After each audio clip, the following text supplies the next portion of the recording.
All right, my friends, I'm going to give you an example of reality retirement spending in terms of the Ty Bernicki article that I just got done talking about, which I'll post here shortly. It's actually pretty interesting because that article is fundamentally important for you to understand.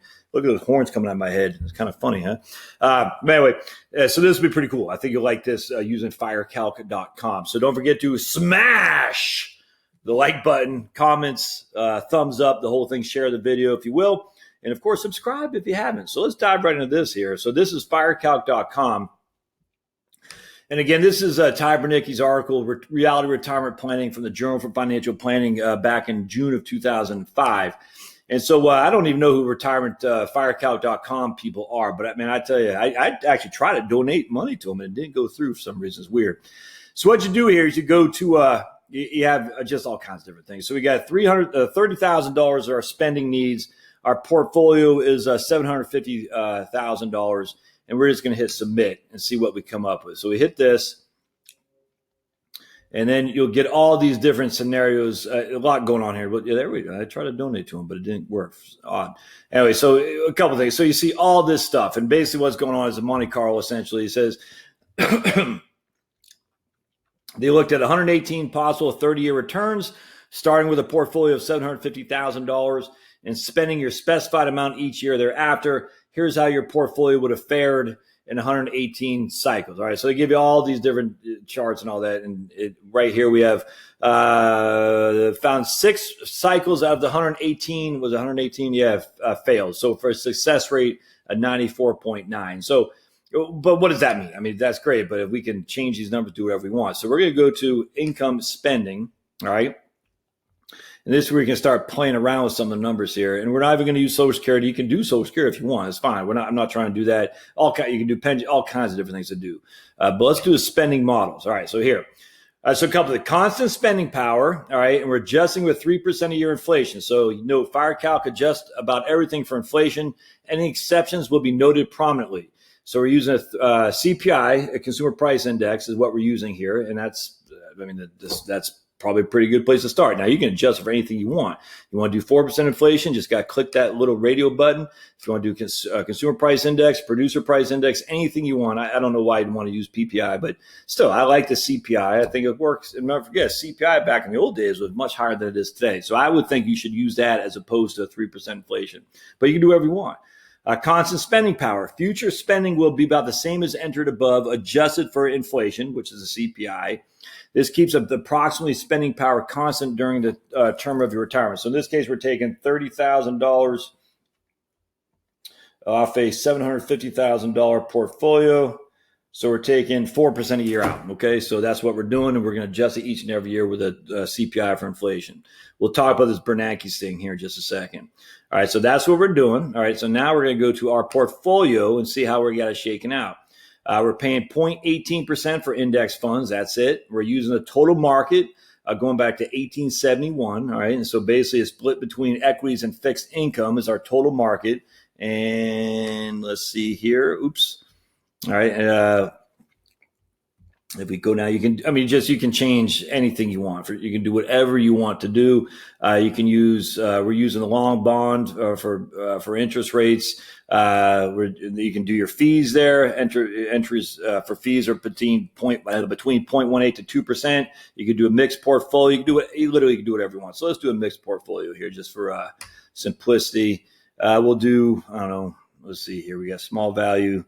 S&P 500, that's pretty good. We got S&P 500, 40%. We're going to do long-term treasuries. Let's see.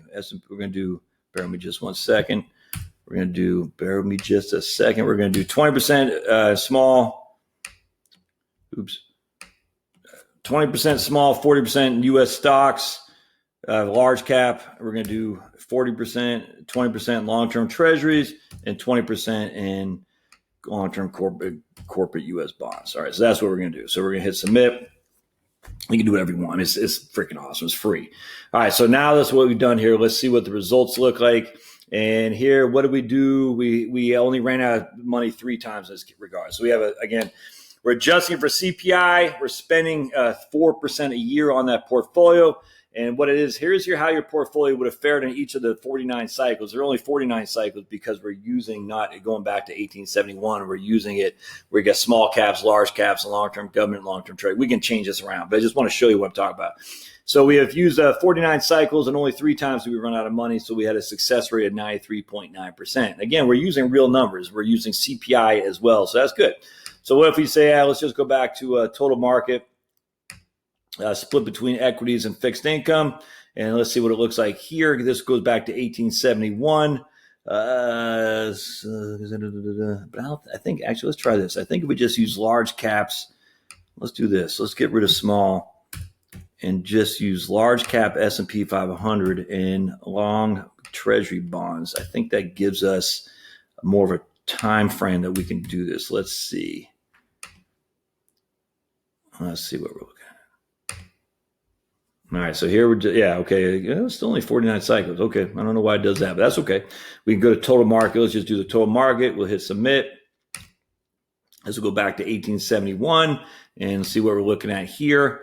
118 of the possible, so we got 118 possible 30-year periods. So yes, that's a pretty good time. In this case, we had, again, 94.9% success rate. I want to go back to it. Bear with me just a second. Go to mixed portfolio and go crack out. And let's see what we got. So we got 49 possible. That's still pretty good. 49 possible 30-year time frames. Yeah, so either way is good. All right, so let's just stick with this, and what you'll see is 2.628 million. I tell you what, no, let's do something else. We're going to go here. Let's, instead of doing 4%, let's do 5%. So 750 times 0.05. 37,500 is what we're going to take. All right, and again, we're not including Social Security because we're just saying, what do we need from our portfolio? That's all we care about. What do we need from our portfolio? And we're going to do it for 30 years. All right, now watch this. And did I hit submit? I think, I did. All right, sweet. So let's see what we look like here. All right, so based on this, $750,000 and our $37,500, we got a 57.1% success rate. All right, so we take 5% a year out, our success rate drops significantly to 57.1. That doesn't make me favorable. I'm like, yikes, that's not good. So what if we do this though? Spending models, and use my man Ty's stuff here. All right. And we're going to say our current ages, we'll just say 60 years old. We'll say 60. So we need it for 30 years. So we're 60 years old. We need it for 30 years. What's this going to look like? Krakow. And this is Ty Bernanke's. And we got 100% success rate. The difference is just as huge. I mean, so we got a median here, an average, excuse me, 1.293 million, where before we had an average of $105,000. And the difference is because the spending, the reality retirement spending, it decreases each year, every 5 years, essentially.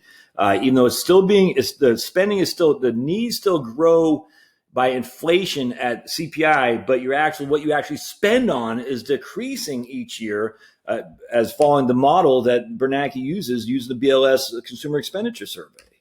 It's significant. I mean, I can't stress enough how much of a deal that is. And Bernanke stuff also takes into taxes in consideration. I'm just telling you, it's such a big difference. And then once you start seeing this, you'll start saying, if Bernanke is right, even if he's only 50% right, I think I'm in a pretty good place. And I'm telling you, you're going to be in a good place. You absolutely are. Now watch this. All right, so we go back, we go forward. What's the one thing that can hold you back? Here under Bernanke's spending model, we're not running out of money. All right, we only have a 0.18% expense ratio. So let's do our fees now. We're going to do your portfolio, and we're going to make the fees 1.18%. All right, let's see what happens here. Now, I literally don't know, but it'd be interesting to find out. So we're spending 1.18%, not 0.18%, because we're hiring some guy to manage our money. Still got a pretty good success. We're not running out of money, but our average is 813 as opposed to what it was 2.5. So that's where you can see you're giving money away by paying those significantly high fees. This is just such a wonder. Oh, man, I could look at FIRECalc.com until I'm blue in the face. You can do portfolio changes. A lot of people ask, hey, how about to change my portfolio as I get older? tons and tons and tons of stuff here. It's such a good thing. Anyway, so highly recommend you look at this stuff. Just tons of different things on this, FIRECalc.com. Look at that for sure. Share it with people. Show them the retirement reality spending article, which I'll put a link in the show notes, and follow. I'm getting ready to do an article. I tried this twice to read this to you, and both times it's for some reason it didn't take, so I can't do that. But I'm going to do it again, and hopefully it'll take this time. But don't forget to smash, thumbs up, comment, and share. And we'll see you guys next time. Thanks now.